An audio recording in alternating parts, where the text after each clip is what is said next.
ಎಲ್ಲರಿಗೂ ನಮಸ್ಕಾರ. ಇವತ್ತಿನ ದಿನ ನಾನು ಜಯದ್ರಥನ ಕಥೆಯನ್ನು ಹೇಳಾಕತ್ತೀನಿ. ಜಯದ್ರಥ ಸಿಂಧೂ ದೇಶದ ಮಹಾರಾಜ. ಅವನಿಗೆ ಸೈಂಧವ ಅಂತ ಹೇಳಿನೂ ಕರೀತಾ ಇದ್ರು. ಆ ಸಿಂಧೂ ದೇಶದವರು ಅಂತಂದ್ರೆ ಭಾಳ ಎತ್ತರದಲ್ಲಿ ಮತ್ತು ದೇಹದ ಆಕಾರದೊಳಗೆ ನಮ್ಮಕ್ಕಿಂತ ಭಾಳ ಬಲಿಷ್ಠರ ಅನ್ನಿಸ್ತಾರೆ. ಅದಕ್ಕೆ ಅವ್ರು ಸೈಂಧವರು ಅಂತಂದು ಹೇಳಿನ ಕರೀತಿರ್ತಾರೆ. ಆ ಜಯದ್ರಥ ಈ ಕೌರವರು ಏನದಾರಲ್ಲ, ಇವ್ರಿಗೆ 100 ಕೌರವ್ರಿಗೆ ಒಬ್ಬಳೆ ತಂಗಿ ಇರ್ತಾಳೆ, ದುಶ್ಶಲೆ ಅಂತೇಳಿ ಅವಳನ್ನು ಕೊಟ್ಟು ಮದುವೆ ಮಾಡಿರ್ತಾರೆ. ಅವನಿಗೆ ಮೊದಲಿನಿಂದ ಪಾಂಡವ್ರನ್ನ ಕಂಡ್ರೆ ಆಗ್ತಿರೋದಿಲ್ಲ. ಯಾಕಂತಂದ್ರೆ ದ್ರೌಪದಿಯ ಸ್ವಯಂವರ ನಡಿಬೇಕಾದ್ರೆ ಅವನು ಕೂಡ ಹೋಗಿರ್ತಾನೆ. ಅಲ್ಲಿ ಮತ್ಸ್ಯಭೇದ ಯಂತ್ರವನ್ನು ಯಾರಿಗೂ ಭೇದಿಸೋಕ್ಕಾಗೋದನೇ ಇಲ್ಲ. ಇವನು ಪ್ರಯತ್ನ ಮಾಡಿರ್ತಾನೆ, ಸೋತಿರ್ತಾನೆ. ಕೊನೆಗೆ ಅರ್ಜುನ ಒಬ್ಬನ ಏನಂತಂದ್ರೆ ಆ ಮತ್ಸ್ಯಭೇದ ಯಂತ್ರವನ್ನು ಭೇದಿಸಿ ದ್ರೌಪದಿಯನ್ನು ಮದುವೆ ಆಗಿರ್ತಾನೆ. ಆ ನಂತರ ಇವನು ಏನಂತಂದ್ರೆ ಇವನ ಒಂದು ದುಷ್ಟ ಕೂಟದೊಳಗನ ಇರ್ತಾನೆ. ಇವನ ಅತಿ ಸ್ನೇಹಿತರು ಅಂತಂದ್ರೆ ದುರ್ಯೋಧನರು ಇವರೆಲ್ಲ 106 ಮಂದಿ ಪಾಂಡವ್ರನ್ನ ಯಾವಾಗಲೂ ದ್ವೇಷ ಮಾಡೋವಂಥವ್ರು. ಸಾಲೋ ಮಹಾರಾಜ, ಶಿಶುಪಾಲ, ಆಮೇಲೆ ಜರಾಸಂಧ, ಕಂಸ ಇಂಥವ್ರಿಂದ ಭಾಳ ಪ್ರೀತಿ ಅವನಿಗೆ.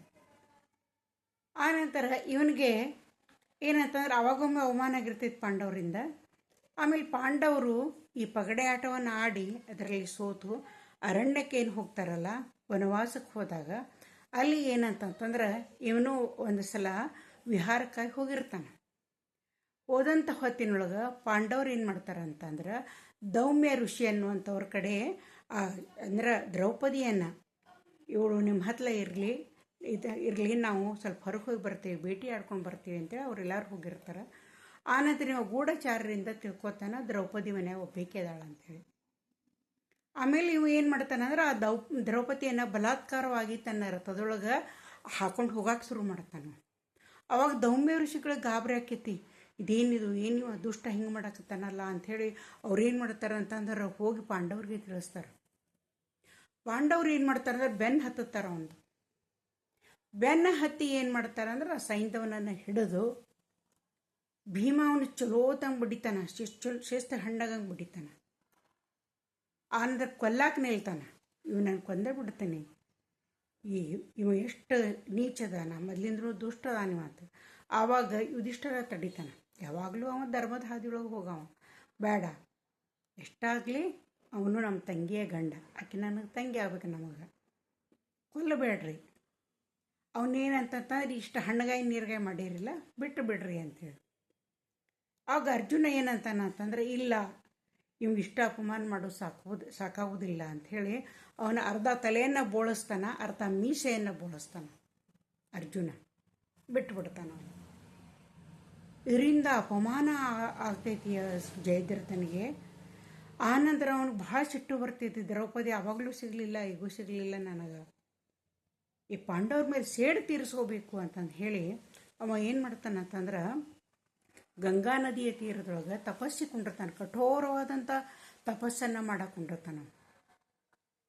ಆವಾಗ ಇವನ ತಪಸ್ಸಿಗೆ ಮೆಚ್ಚಿ ಪರಮಾತ್ಮ ಇದ್ದಾವ ಏನು ಮಾಡ್ತಾನಂತಂದ್ರೆ ಪ್ರತ್ಯಕ್ಷ ಆಕ್ಕನ. ಏನು ಬೇಕಪ್ಪ ನಿಮ್ಗೆ, ಏನು ವರ ಬೇಕು? ಒಳ್ಳೆ ಇವೇನು ಹೇಳ್ತಾನ, ನಾನು ಪಾಂಡವರನ್ನು ನಾಶ ಮಾಡಬೇಕು ಅಂಥ ಒಂದು ಅಸ್ತ್ರವನ್ನು ನಾನು ಕೊಡು ಅಂತ ಹೇಳ್ತಾನೆ. ಆವಾಗ ಪರಮೇಶ್ವರ್ ಏನು ಹೇಳ್ತಾನಂತಂದ್ರೆ ನನ್ನ ಕಡೆ ಇದ್ದಂಥ ಒಂದು ಅತ್ಯಮೂಲ್ಯ ಅಸ್ತ್ರ ಪಾಶುಪತಾಸ್ತ್ರ ಅದನ್ನು ನಾ ಅರ್ಜುನನಿಗೆ ಈಗಾಗಲೇ ಕೊಟ್ಟೇನೆ. ಅದ್ರ ಮುಂದೆ ಅರ್ಜುನನ ಕಡೆ ಕೊಟ್ಟೇನಿಲ್ಲ, ಆ ಅರ್ಜುನನ ಸೋಲಿಸೋದಾಗಲಿ ಅವನನ್ನು ಕೊಲ್ಲೋದಾಗಲಿ ಪಾಂಡವರನ್ನ ಕೊಲ್ಲೋದಾಗಲಿ ಸಾಧ್ಯ ಇಲ್ಲ ಅಂತ ಹೇಳ್ತಾನೆ ಪರಮೇಶ್ವರ. ಸಾಧ್ಯ ಇಲ್ಲ, ಅವನಿಗಾಗಲೇ ಕೊಟ್ಟಿದ್ದೀನಿ ನಾನು. ಅವ್ರು ಇಷ್ಟು ಕಠೋರ ತಪಸ್ಸನ್ನು ನೀ ಮಾಡಿ ಅಂತ ಅಂದ್ಕೊಳ್ಳೆ, ನೀನು 1 ದಿನದ ಮಟ್ಟಿಗೆ ನಾನು ನಿನಗೆ ಜಯವನ್ನು ಕೊಡ್ತೇನೆ ಅಂತ ಹೇಳ್ತಾನೆ. ಯಾವುದು ಆ ಒಂದು ಸಲದ ಜಯ ಅಂದರೆ ಕುರುಕ್ಷೇತ್ರದೊಳಗೆ ಈ ಯುದ್ಧ ನಡೀತಾ ಇರ್ತೈತಲ್ಲ, ಆವಾಗ ದ್ರೋಣಾಚಾರ್ಯರು ಚಕ್ರವ್ಯೂಹವನ್ನು ತಯಾರು ಮಾಡಿರ್ತಾರೆ ಕೌರವರ ವತಿಯಿಂದ. ಆ ಚಕ್ರವ್ಯೂಹದ ಭೇದನ ಕೇವಲ 4 ಮಂದಿಗಷ್ಟು ಗೊತ್ತಿರ್ತೈತಿ.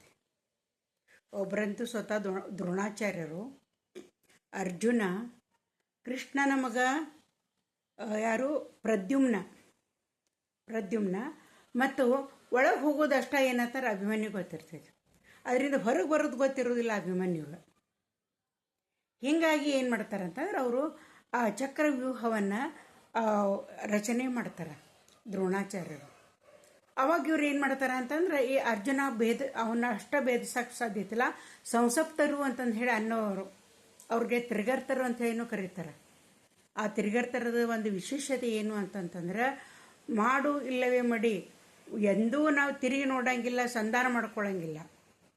ಯುದ್ಧ ಮಾಡೋದು, ನಾವು ಸೋದರ ಸಾಯೋದು ಕರೆ, ನಾವು ವಾಪಸ್ ನಾವು ಹೋಗೋದಿಲ್ಲ, ಸಂಧಾನಕ್ಕೂ ನಾವು ರೆಡಿ ಆಗೋದಿಲ್ಲ. ಇಂಥ ಒಂದು ಮನಸ್ಥಿತಿಯೊಳಗೆ ಅವ್ರು ಇರ್ತಾರೆ.